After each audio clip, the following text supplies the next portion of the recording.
जो कल घटना हुई उसके बाद भारतीय जनता पार्टी के लोग राहुल गांधी के खिलाफ एफआईआर दर्ज कराए। ठीक है। कांग्रेस पार्टी के नेता जयराम रमेश का कहना है कि ये एफआईआर राहुल गांधी के खिलाफ नहीं है बल्कि बाबा साहब के खिलाफ एफआईआर है। राहुल गांधी बाबा साहब नहीं। मैं फिर आपको स्पष्ट करूं, हालांकि ये दोनों पार्टियों की आपसी वो है, कोई विवाद हुआ जिसको लेके वो जो है एफआईआर उन्होंने करी, लेकिन मैं फिर कह रहा हूं, जब आप संविधान पे हमला करते हैं तो भी बाबा साहब पे हमला होता है।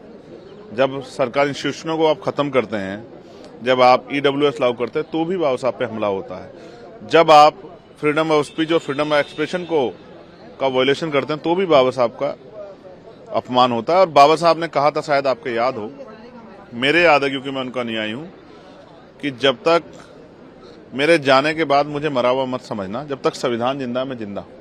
तो जब देश के लोकतंत्र और संविधान पे आप हमला करते हैं तो भी आप उन पे हमला करते हैं, वो किसी के द्वारा किया गया हो।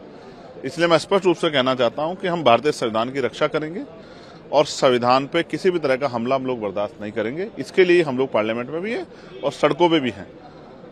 ये जरूरी है कि चर्चा हो बाबा साहब अम्बेडकर पे, उनके विचारों पे, उनकी शिक्षाओं पे, उनके संघर्ष पे, क्योंकि उनके संघर्ष से आज बहुत सारे लोगों को मौका मिला है।